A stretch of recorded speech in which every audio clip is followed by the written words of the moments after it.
Hello students, देखिए बेटा आज का लेक्चर है हमारे पास में न्यू टॉपिक है जिसमें हम सरफेस टेंशन के बारे में पढ़ेंगे। सरफेस टेंशन करने से पहले सबसे पहले हमें छोटी छोटी जो है यानी कि आपको डेफिनेशंस का पता होना चाहिए। यानी सबसे पहले आता है हमारे पास में कोहेसिव फोर्स।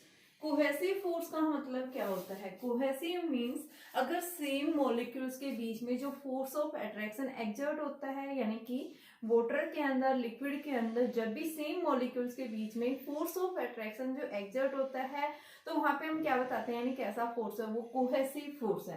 ठीक है, एग्जाम्पल जैसे आप दे सकते हैं कि सॉलिड्स के पास में हम क्या बताते हैं, डेफिनेट शेप एंड साइज होता है। वो क्यों होता है? क्योंकि सेम मॉलिक्यूल्स के बीच में, बेटा जरूरी नहीं है लिक्विड्स के बीच में हो, तो आप क्या बताएंगे, कोहेसिव का मतलब क्या है कि सेम मॉलिक्यूल्स के बीच में, सेम काइंड ऑफ मॉलिक्यूल्स के बीच में क्या है, एक फोर्स ऑफ अट्रैक्शन एक्सर्ट होता है। तो यानी हम क्या बताएंगे, आपके पास में किस टाइप का फोर्स है, वो एक कोहेसिव फोर्स है। जैसे हम बताते हैं सॉलिड्स के पास में डेफिनेट शेप एंड साइज होती है, वो किस कारण से होती है? Due to the cohesive force के कारण ऐसा होता है कि वहां पे सेम मॉलिक्यूल्स के बीच में एक स्ट्रॉन्ग फोर्स ऑफ अट्रैक्शन होता है। ठीक है, उसको हम क्या बोलेंगे, क्या है वो आपके पास में कोहेसिव फोर्स। दूसरा आता है मेरे पास में एडहेसिव फोर्स। एडहेसिव मींस यानी कि अगर डिफरेंट काइंड्स ऑफ मॉलिक्यूल्स के बीच में फोर्स ऑफ अट्रैक्शन एक्सर्ट होगा तो उसको हम क्या बोलेंगे, क्या है वो एडहेसिव फोर्स। ठीक है, जैसे इसकी बात कर रहे हैं सबसे पहले, यानी कि force of attraction between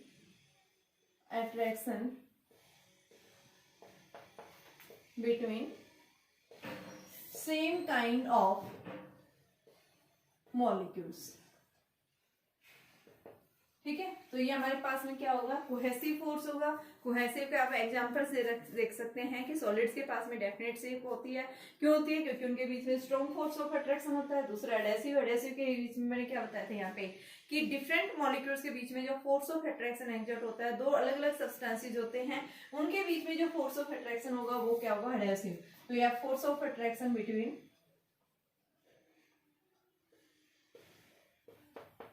between different kind of substances। जैसे मान लो मैं इंक से लिख रही हूँ तो ये इंक जो है ब्लैक बोर्ड पे क्या हो रही है, स्टिक हो रही है। ऐसा क्यों हो रहा है? Due to the force of attraction.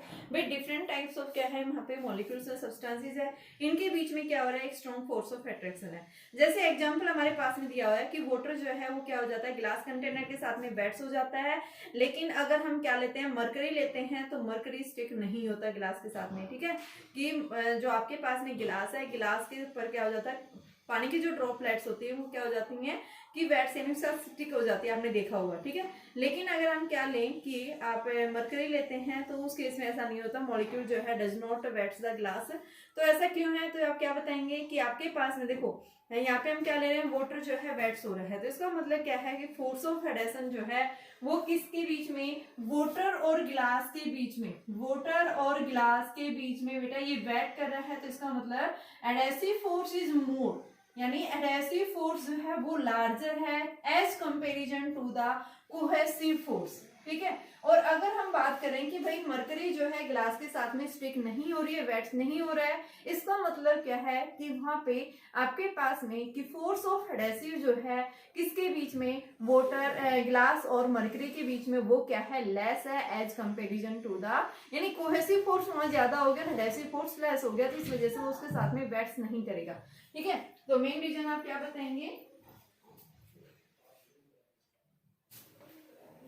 तो यहाँ पे हमारे पास में क्या बनेगा कि ग्लास जो है उसके साथ में क्या हो जाता है, वेट हो जाता है, बट जो है mercury does not wets the glass. ठीक है, तो क्या बताएंगे, इसका बेसिक डिफरेंस क्या है, due to the cohesive and adhesive force. तीसरा आता है मॉलिक्यूलर रेंज। मॉलिक्यूलर रेंज का मतलब क्या है, मॉलिक्यूलर रेंज यानी कि हम क्या बताते हैं, ये वो मैक्सिमम डिस्टेंस होती है जहाँ पे एक मॉलिक्यूल किसी दूसरे मॉलिक्यूल्स के ऊपर क्या करता है, फोर्स एक्सर्ट करता है। तो उन मॉलिक्यूल्स के बीच की जो डिस्टेंस है, जहाँ पे एक मॉलिक्यूल ने दूसरे मॉलिक्यूल के ऊपर अपना इफेक्ट डालना शुरू कर दिया है, तो यानी कि हम क्या बता रहे हैं कि वो जो डिस्टेंस होगी, भाई कितनी डिस्टेंस है वो उसके ऊपर इफेक्ट डाल रहा है। कहां से उसने इफेक्ट डालना शुरू किया है, किसी दूसरे मॉलिक्यूल्स के ऊपर। देखो हम मानते हैं कंटेनर के अंदर क्या होते हैं, लार्ज नंबर ऑफ मॉलिक्यूल्स होते हैं, तो ये मॉलिक्यूल्स भी क्या करते रहते हैं, एक दूसरे के साथ में इंटरेक्ट करते रहते हैं। तो एक मॉलिक्यूल ने दूसरे मॉलिक्यूल्स के ऊपर कितनी डिस्टेंस पर उसने इंटरेक्ट करना शुरू किया है, यानी कि कितनी डिस्टेंस डिस्टेंस है उसने फोर्स एग्जर्ट किया है, तो उनके बीच की जो वो डिस्टेंस है उस डिस्टेंस को ही हम क्या बोलते हैं, क्या है वो मॉलिक्यूलर रेंज है। ठीक है, तो मॉलिक्यूलर रेंज यानी आप क्या बताएंगे, molecular range means it is the maximum distance up to which a molecules can exert the force on the other is known as molecular range. और ये लगभग मॉलिक्यूल्स के बीच में जो मॉलिक्यूलर रेंज होती है इसकी साइज कितनी होती है, 10⁻⁻⁹ मीटर के इक्वल। नेक्स्ट आता है सरफेस फिल्म। सरफेस फिल्म का मतलब क्या है कि अगर मान लो आपके पास नहीं, हम मानते हैं कंटेनर है, कंटेनर में हमने ऑयल डाल दिया तो ऑयल की एक लेयर बन जाती है ना, लेयर बनती है, तो यानी वो क्या बन गई, एक सरफेस फिल्म बन गई है। ठीक है, कि किसी भी सरफेस के ऊपर एक अलग से लेयर बन जाना वो क्या है, सरफेस फिल्म ही है। तो यहाँ पे हम क्या बता रहे हैं कि जब भी आपके पास में किसी भी सरफेस के ऊपर एक सरफेस फिल्म फॉर्म होती है, अगर उस सरफेस फिल्म की जो थिकनेस है, अगर उसकी रेडियस जो है अगर वो किसके इक्वल हो जाती है, मॉलिक्यूलर रेंज के इक्वल होगी, तो यानी उस केस में हम क्या बताएंगे, क्या है वो आपके पास में एक surface film. Surface films means यानी कि अगर आपके पास में एक ऐसी लेयर फॉर्म हुई है, एक ऐसी फिल्म बनी है जहां पे उसकी जो थिकनेस है उस लेयर की या उस फिल्म की वो किसके इक्वल है, मॉलिक्यूलर रेंज के इक्वल है, तो उस केस में हम क्या बताएंगे, क्या है वो हमारे पास में सरफेस फिल्म। नेक्स्ट आता है sphere of influence. Sphere of influence का मतलब क्या है कि किसी भी पॉइंट को हम सेंटर कंसीडर करते हुए जिसकी रेडियस जो है, यानी कि किसी भी पॉइंट, जैसे मान लो ये कंटेनर है, इस कंटेनर में क्या है, लिक्विड फील्ड है, लिक्विड के अंदर क्या है, लार्ज नंबर ऑफ मॉलिक्यूल्स है, इसके अंदर हमने क्या किया, किसी एक मॉलिक्यूल को कंसीडर कर लिया और इस मॉलिक्यूल को सेंटर कंसीडर करते हुए इसके सराउंडिंग में हमने एक स्फीयर ड्रॉ किया और इस स्फीयर की जो रेडियस है ये किसके इक्वल है बेटा, मॉलिक्यूलर रेंज के इक्वल है। तो हमारे पास जो ये स्फीयर फॉर्म हुआ है इस स्फीयर को ही हम क्या बोलते हैं, मॉलिक्यूलर, क्या है ये, sphere of influence. Sphere of influence का मतलब कि भाई कितनी डिस्टेंस है कि किसी दूसरे मॉलिक्यूल के ऊपर फोर्स डाल रहा है, उसको हम मॉलिक्यूलर रेंज बोल रहे थे। तो अगर हम किसी एक मॉलिक्यूल्स को सेंटर कंसीडर करते हुए अगर हम क्या करते हैं, एक मॉलिक्यूलर रेंज की रेडियस को कंसीडर करते हुए एक स्फीयर ड्रॉ करते हैं, एक सर्कल ड्रॉ करते हैं, तो हमारे पास में ये जो सर्कल बनेगा, एक स्फीयर बनेगा जिसकी रेडियस क्या है, मॉलिक्यूलर रेंज के इक्वल है, तो उसको हम क्या कहेंगे, क्या है वो आपके पास में स्फीयर ऑफ इन्फ्लुएंस। ठीक है, एक बार देखिए मैं फिर से बता रही हूँ। सबसे पहले मेरे पास में आता है कोहेसिव फोर्स। कोहेसिव फोर्स का मतलब क्या है, it is the force of attraction between the same kind of molecules. Same kind के मॉलिक्यूल्स के बीच में जो strong force of attraction exert होता है उसको हम बोलेंगे कैसा फोर्स है वो आपका, कोहेसिव। एडहेसिव फोर्स क्या होगा कि डिफरेंट काइंड्स ऑफ एटम्स के बीच में या मॉलिक्यूल्स के बीच में जो क्या होता है फोर्स ऑफ अट्रैक्शन लगेगा उसको हम बोलेंगे एडहेसिव। अब दूसरा मैंने एग्जांपल दिया है कि अगर आपके पास में क्या लेते हैं बेटा, कि वाटर लेते हैं, ग्लास के अंदर डाल लेते हैं, तो ग्लास के साथ में वाटर क्या हो जाता है, वैट्स हो जाता है, बट मरकरी नहीं होती। ऐसा क्यों होता है, तो क्या बताएंगे, क्योंकि वाटर और ग्लास के बीच में क्या एग्जर्ट हो रहा है, एक एडहेसिव फोर्स ज्यादा है, इस वजह से वाटर जो है ग्लास के साथ क्या हो गया, जो है क्या हो गया बेटा, वो जो है वैट्स हो गया, बट मरकरी नहीं करती। तो उस केस में ऐसा क्यों होता है, क्योंकि वहां पे एडहेसिव फोर्स स्ट्रॉन्गर है, एडहेसिव फोर्स वीक है, कोहेसिव फोर्स मोर स्ट्रॉन्गर है, तो इस वजह से मरकरी ग्लास के साथ स्टिक नहीं होती, यानी वैट्स नहीं हो रही।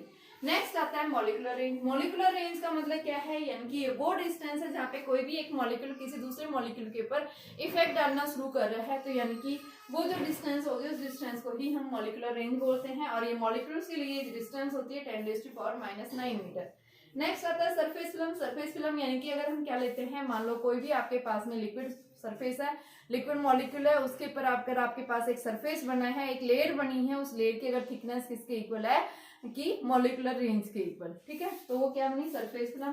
स्फीयर ऑफ इन्फ्लुएंस का मतलब कि मॉलिक्यूल्स, किसी एक मॉलिक्यूल को सेंटर कंसीडर करते हुए अगर उसके सराउंड अगर हम क्या करते हैं, एक स्फीयर कंसीडर करते हैं, उस स्फीयर की रेडियस जो होगी वो किसके इक्वल है बेटा, मॉलिक्यूलर रेंज के इक्वल है। तो ये सब क्या थे हमारे पास में छोटे छोटे बेसिक जो है डेफिनेशंस आपको पता होना चाहिए। अब हमारे पास में नेक्स्ट टॉपिक आता है, वेरी इंपॉर्टेंट है, सरफेस टेंशन। देखो सरफेस टेंशन का कॉन्सेप्ट सबने सुना होगा, है ना। देखो क्या टॉपिक है इसके अंदर, क्या कॉन्सेप्ट कहता है। जैसे मान लो हमारे पास में देखते हैं आसमान से बारिश होती है ना, तो उसमें कुछ ड्रॉपलेट्स होती हैं, रेन ड्रॉप्स, कुछ बड़ी होती हैं, कुछ कैसी होती हैं, छोटी रेन ड्रॉप्स। जो स्मॉलर रेन ड्रॉप्स होती हैं जब वो ग्राउंड पे फॉल करती हैं, तो आपने देखा होगा कि स्मॉलर रेन ड्रॉप्स की जो शेप होती है वो स्फेरिकल शेप होती है। कैसी शेप होती है, स्मॉलर रेन ड्रॉप्स की स्फेरिकल, इस तरह से स्फेयर की फॉर्म में आती है स्मॉलर।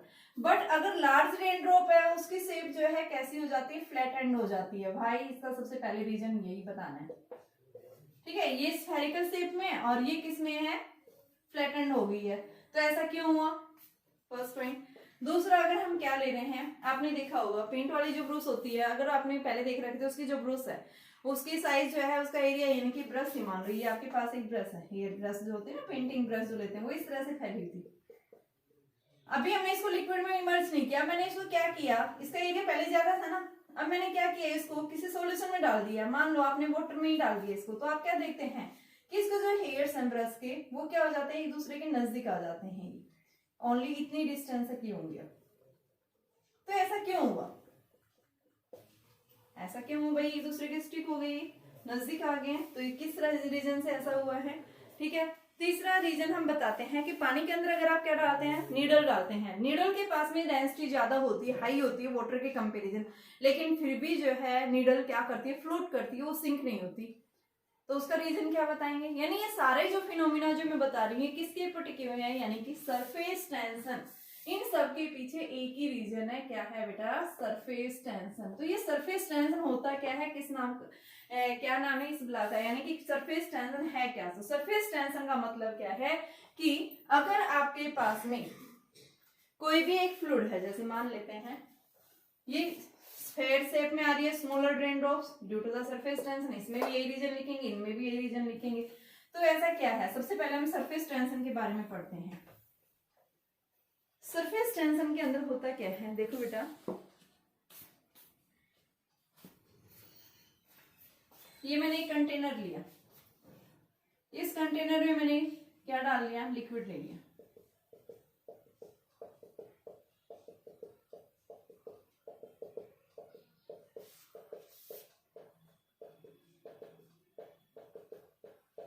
ठीक है, ये हमने क्या लिया, लिक्विड ले लिया।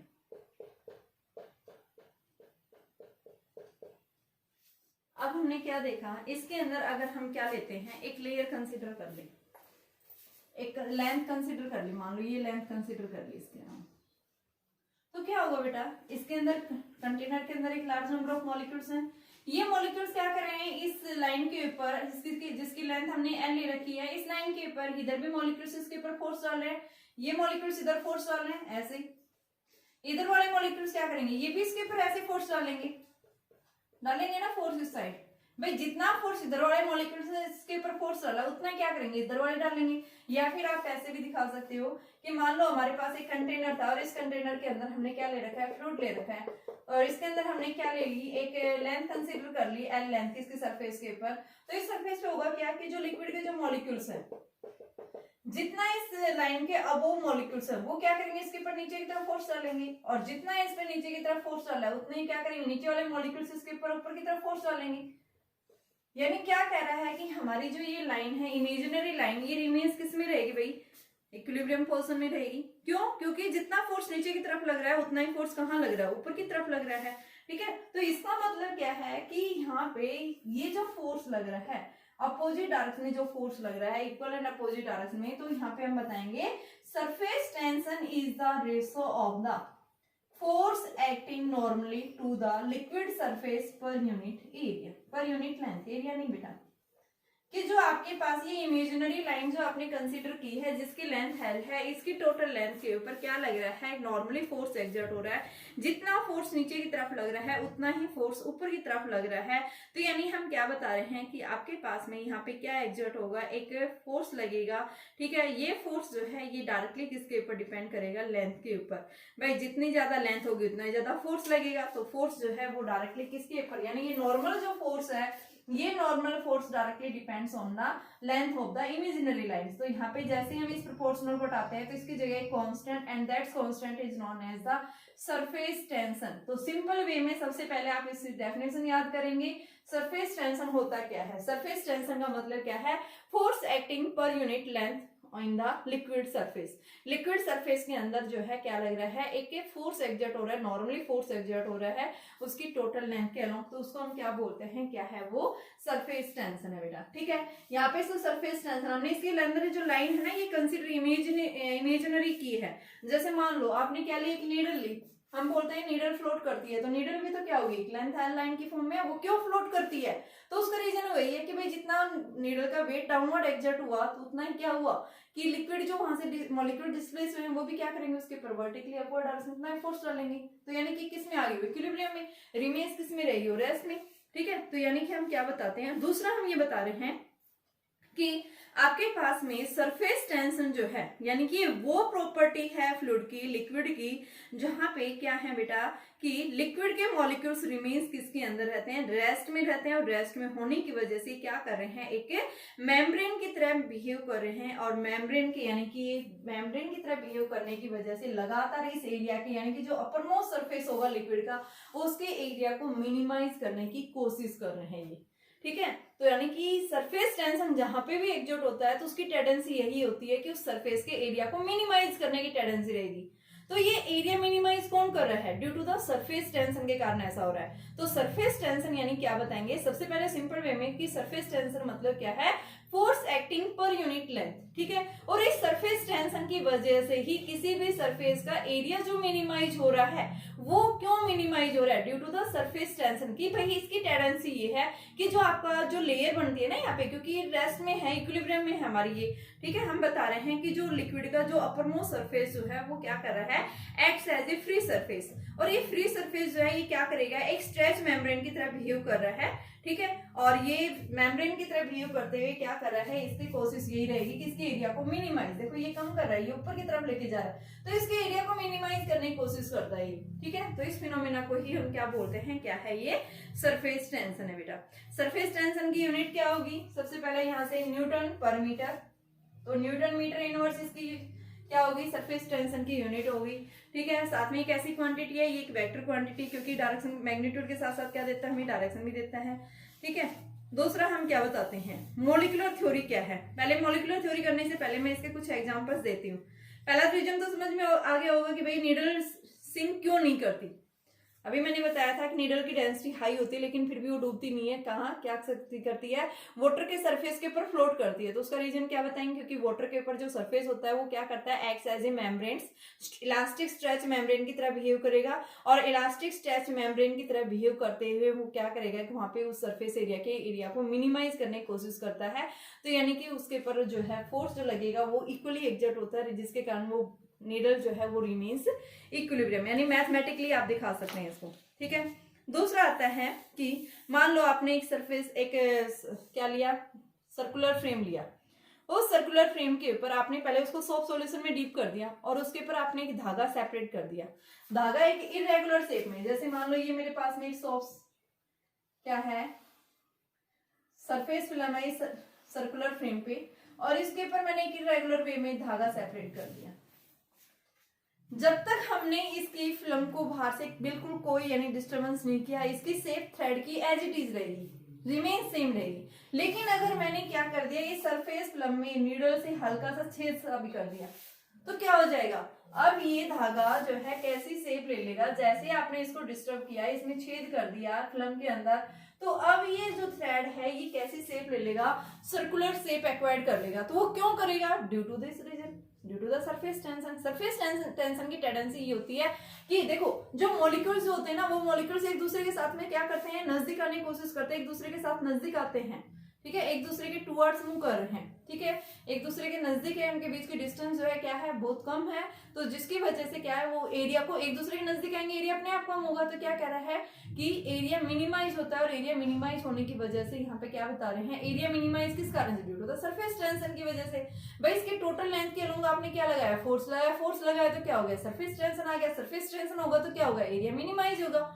तो ये क्या हुआ, आप कॉन्सेप्ट क्या बताएंगे, due to the surface tension. जहां पे भी आप सरफेस टेंशन लिख दोगे तो ऑटोमेटिकली है कि भाई एरिया यानी कि जिस सरफेस के ऊपर फोर्स लगता है पर यूनिट लेंथ पे, तो यानी कि वो क्या करेगा, उसके एरिया को मिनिमाइज करने की कोशिश करेगा। तो उसको हम क्या बोलते हैं, क्या है, सरफेस टेंशन है।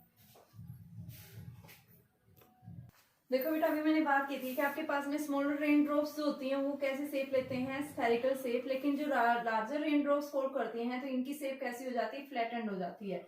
तो ऐसा क्यों होता है? Due to the surface tension के कारण होता है। यहाँ पे क्या होता है कि जो स्मॉलर रेन ड्रॉप होती है, इस केस में क्या होगा यहाँ पे कि इसका अंदर सरफेस टेंशन लगेगा। सरफेस टेंशन क्या करेगा? इसके एरिया को मिनिमाइज करता है, ठीक है। इस वजह से क्या रहता है? Spherical shape, smaller rain drop जो होगी। लेकिन जो लार्जर रेन ड्रॉप है, इसके ऊपर क्या लगता है, जैसे नीचे की तरफ आ रही है तो ग्रेविटेशनल फोर्स ज्यादा इफेक्ट करेगा इसके ऊपर, ठीक है। इसमें सरफेस टेंशन का इफेक्ट काम नहीं करता है, तो इसका एरिया यानी इतना मिनिमाइज नहीं होता जितना इसका हो जाता है, ठीक है। इसकी शेप ओवल शेप में आ जाती है। तो यानी ये क्या है, लार्जर रेन ड्रॉप्स होती हैं वो ओवल शेप में, या फिर हम क्या बताते हैं कि फ्लैटेंड हो जाती हैं। लेकिन जो स्मॉलर रेन ड्रॉप्स होते हैं जब क्या करती है, फोल्ड करती है, तो एक ऐसी शेप एक्वायर करती हैं, ये स्फेरिकल शेप एक्वायर करती हैं। तो ये क्या रीजन है इसका कि due to the minimize the surface area, ये सरफेस एरिया इसका मिनिमाइज हो रहा है। किस कारण से मिनिमाइज हो रहा है? Due to the surface tension के कारण ऐसा हो रहा है, ठीक है। तो ये इसके एग्जांपल्स हैं। अब आ जाओ हमारे पास में सरफेस टेंशन की मॉलिक्यूलर थ्योरी क्या होती है।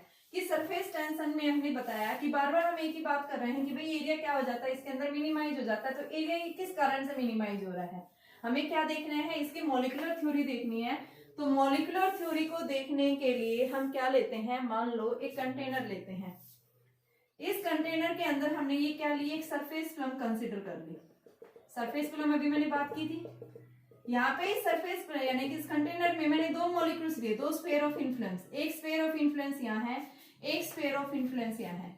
इस स्फीयर के ऊपर यानी कि इक्वली ऑल डायरेक्शन में क्या लग रहा है, फोर्स एग्जर्ट हो रहा है, जो क्या कर देंगे एक दूसरे की डायरेक्शन को कैंसिल आउट कर देते हैं। तो नेट फोर्स यहाँ पे हम क्या बताते हैं, 0। लेकिन ये अब सरफेस फिल्म के अंदर है, तो भाई यहाँ पे मॉलिक्यूल्स ऊपर इतने ज्यादा नहीं है जितने डाउनवर्ड है। तो क्या होगा, इस स्फीयर के ऊपर डाउनवर्ड डायरेक्शन में जो फोर्स लगेगा वो नीचे की तरफ ज्यादा लगेगा एज कंपेरिजन टू अबव। ऊपर की तरफ भी लगेगा, सरफेस फिल्म के अंदर जो मॉलिक्यूल्स हैं वो भी क्या करेंगे, इसके ऊपर की तरफ लगाएंगे, लेकिन इतना ज्यादा नहीं लगा पाते जितना नीचे की तरफ इसके ऊपर फोर्स लगता है। तो यानी हम क्या बताते हैं कि जो हमारे पास में जो ए स्फीयर ऑफ इन्फ्लुएंस है, इसके अंदर डाउनवर्ड फोर्स क्या है, ज्यादा है। डाउनवर्ड फोर्स ज्यादा है किसके कंपेरिजन, आउटवर्ड के कंपेरिजन। तो यानी ये बैलेंस तो नहीं हो सकती, डाउनवर्ड फोर्स ज्यादा है। तो अब इसको बैलेंस करने के लिए क्या होगा यहाँ पे कि क्योंकि जब मॉलिक्यूल सरफेस फिल्म से नीचे आएंगे तो इस सरफेस फिल्म में क्या हो जाएंगे, मॉलिक्यूल्स वैसे कम हो जाएंगे, ठीक है, नीचे की तरफ फोर्स ज्यादा लग रहा है। तो यहाँ पे जो कंटेनर है, इस कंटेनर के अंदर क्या होता है, लार्ज नंबर ऑफ मॉलिक्यूल्स है। ये मॉलिक्यूल्स क्या करेंगे, इस मॉलिक्यूल्स के अगेंस्ट यानी कि यहाँ से नीचे से निकल के कहाँ जाएंगे, सरफेस फिल्म की तरफ मूव करेंगे। देखो कोई भी बॉडी जो है ऊपर से नीचे की तरफ आ रही है, नीचे की तरफ फोर्स ज्यादा है तो वो नीचे ही जाएगी। लेकिन अगर हम क्या करें, नीचे से ऊपर की तरफ मूव करें, तो हमें क्या करना पड़ेगा कि जितना वर्क लग रहा था यानी कि जितना पोटेंशियल एनर्जी जो एक्सर्ट हो रही थी उससे ज्यादा यानी हमें काम करना पड़ेगा, एक्स्ट्रा वर्क करना पड़ेगा। तो इसके लिए क्या होगा कि यहाँ पे इस कंटेनर के अंदर बॉटम सरफेस के अंदर जो मॉलिक्यूल्स हैं ये क्या करेंगे, सरफेस फिल्म की तरफ मूव करेंगे।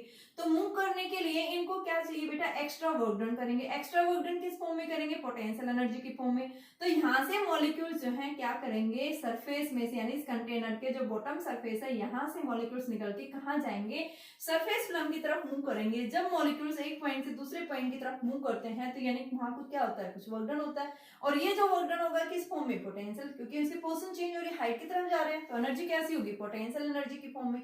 अब ये क्या कह रहा है कि मॉलिक्यूल्स जो हैं कहाँ से, कि बल्क सरफेस से कहाँ जा रहे हैं, अपर सरफेस की तरफ जा रहे हैं। तो ऊपर की तरफ जैसे ही जाएंगे तो क्या होगा बेटा, यहाँ पे एक्स्ट्रा वर्क डन होगा, पोटेंशियल एनर्जी हाई हो जाएगी किसके अंदर, सरफेस फिल्म के अंदर। लेकिन सरफेस फिल्म के अंदर जब पोटेंशियल एनर्जी अगर हाई हो जाती है तो इसके अंदर इसकी टेंडेंसी यही रहेगी कि एरिया को मिनिमाइज करेगी। तो एरिया मिनिमाइज करने के लिए क्या करेगी, ये मॉलिक्यूल्स मिनिमम यानी कि एरिया मिनिमम कब होगा, जब इसके अंदर मॉलिक्यूल्स भी क्या हो, लेस हो, कम हो, ठीक है। तो ये स्टेबल जो है यहाँ सरफेस फिल्म के अंदर लिक्विड्स के मॉलिक्यूल्स जो है वो स्टेबल तभी हो सकते हैं कि अगर यहाँ इस सरफेस फिल्म के अंदर जो मॉलिक्यूल्स हैं इन मॉलिक्यूल्स की संख्या भी क्या हो, लेस हो। लेस यानी कि मॉलिक्यूल्स होंगे, लेस पोटेंशियल एनर्जी होगी, लेस पोटेंशियल एनर्जी होगी यानी लेस स्टेबल होगा ये, ठीक है। तो यानी कि हम क्या बताते हैं कि यहाँ पे नंबर ऑफ मॉलिक्यूल्स क्या है, लेस है, लेस होने की वजह से पोटेंशियल एनर्जी भी लेस है। तो जिस कारण से यहाँ पे क्या करते हैं, ये इसके एरिया को मिनिमाइज करते हैं। तो ये इसकी क्या है, मॉलिक्यूलर थ्योरी है भाई। सरफेस यानी कि टेंशन किस कारण से अराइज होता है, तो ये क्या था आपका सरफेस टेंशन। अब बात करते हैं सरफेस एनर्जी।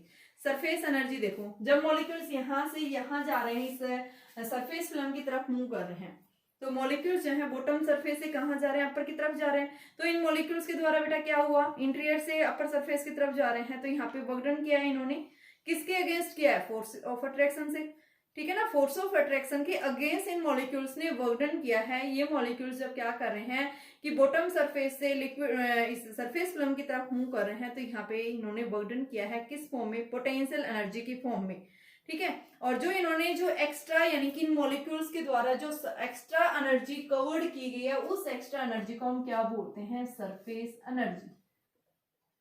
एक सरफेस एनर्जी का कॉन्सेप्ट आ गया, यानी कि जो मॉलिक्यूल्स यहां से इस सरफेस फिल्म में गए थे, इन्होंने क्या किया, वर्क डन जो था यानी कि फोर्स ऑफ अट्रैक्शन, क्योंकि मॉलिक्यूल्स को पकड़ रहे हैं, लार्ज नंबर ऑफ मॉलिक्यूल्स, अभी मैंने बात की थी क्या कर रहे हैं, सभी मॉलिक्यूल्स एक दूसरे को इफेक्ट कर रहे हैं कि वो मॉलिक्यूल्स क्या करेगा, उसको पकड़ने की कोशिश, दूसरा मॉलिक्यूल इधर से पकड़ेगा, तीसरा इधर से पकड़ेगा, तो वो क्या कह रहा है कि जो इनके बीच में फोर्स ऑफ अट्रैक्शन जो एक्सर्ट हो रहा है, उस फोर्स ऑफ अट्रैक्शन से एक्स्ट्रा क्या करेंगे, ये फोर्स एक्सर्ट करेंगे, और जिस कारण से क्या करेंगे कि बॉटम सरफेस से कहाँ निकल जाए, इस जो है सरफेस फिल्म के अंदर पहुंच जाए। और जैसे सरफेस फिल्म में पहुंचेंगे तो इनके कारण क्या हुआ, इनके मौसम के कारण कुछ वर्क डन हुआ, ये जो वर्क डन होगा वो किस फॉर्म में होगा, पोटेंशियल एनर्जी की फॉर्म में होगा, ठीक है। तो हमें क्या करना है, ये जो पोटेंशियल एनर्जी हुई है, इसी पोटेंशियल एनर्जी को हम क्या बोल देते हैं, क्या है, सरफेस एनर्जी। तो सरफेस एनर्जी का मतलब होता क्या है, तो सरफेस एनर्जी का मतलब क्या है कि वो एक्स्ट्रा एनर्जी है मॉलिक्यूल्स के द्वारा जो सरफेस फिल्म के अंदर आई है, जो क्या कर रहे हैं बेटा, ये फोर्स ऑफ अट्रैक्शन के अगेंस्ट क्या कर रहे हैं, सरफेस फिल्म के अंदर मूव कर रहे हैं, ठीक है। तो यानी कि जिसके कारण एरिया, यानी एरिया सरफेस टेंशन क्या कर रहा था, इसका मिनिमाइज कर रहा था, ये जैसे मॉलिक्यूल्स इसमें आएंगे तो सरफेस एरिया क्या करेंगे, बढ़ा देंगे, ठीक है। तो ये सरफेस एनर्जी का मतलब क्या है, to overcome the decrease in area, area जो कम हुआ है उसको ओवरकम करने के लिए, यानी सरफेस एरिया को इंक्रीज करने के लिए मॉलिक्यूल्स जो है बॉटम सरफेस से कहाँ जा रहे हैं, सरफेस फिल्म की तरफ मूव कर रहे हैं, तो इनके कारण जो वर्क डन हुआ है वो वर्क डन ही क्या कहलाएगा, सरफेस एनर्जी कहलाएगा, ठीक है। सरफेस एनर्जी का मतलब डेफिनेशन क्या है, it is the ratio of work done to the increase in area. इस रेशो को हम क्या बोलते हैं बेटा, सरफेस एनर्जी, ठीक है। तो क्या लिखेंगे, W अपॉन में डेल्टा ए, हम इसका ये फॉर्मूला बताते हैं। तो अब इसका सरफेस एनर्जी और सरफेस टेंशन के बीच में रिलेशन, तो फॉर्मूला सबसे पहले इसका क्या बना है, ये बन गया W अपॉन में delta A, surface energy, unit क्या होगी, जूल मीटर इनवर्स स्क्वायर, ये इसकी यूनिट होगी। तो इसको निकालने के लिए, रिलेशन देखने के लिए हम क्या लेते हैं, सरफेस फिल्म लेते हैं रेक्टेंगुलर फ्रेम में, ठीक है। इसकी डेरिवेशन देखने के लिए, रिलेशन बिटवीन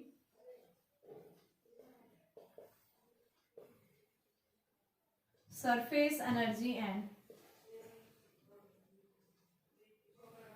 सरफेस टेंशन, इन दोनों के बीच में रिलेशन देखने के लिए हम क्या लेते हैं, एक रेक्टेंगुलर मेटालिक फ्रेम लेते हैं जिसका ये वाला एंड कैसा है बेटा, मूवेबल है। इसके अंदर हम क्या लगा रहे हैं कि एक रेक्टेंगुलर फ्रेम लिया, ठीक है। इस रेक्टेंगुलर फ्रेम का जो एंड है ये मान लो P Q R S, RS कैसा है, मूवेबल है, ठीक है। इसको हम आगे पीछे कर सकते हैं। इसको हमने क्या किया, एक सॉफ्ट सॉल्यूशन में इमर्ज कर दिया, एक सरफेस फिल्म फॉर्म होगी इसमें, क्या कर दिया, इसको rectangular frame PQRS metallic rectangular frame लिया जिसका RS एंड जो है मूवेबल है। हमने इसको क्या किया कि एक सॉफ्ट सॉल्यूशन में इमर्ज कर दिया, इमर्ज करने के बाद हमने इसको बाहर निकाल दिया, तो इस मेटेलिक फ्रेम के ऊपर एक क्या बन गई बेटा, एक सरफेस फिल्म बन गई है, ठीक है।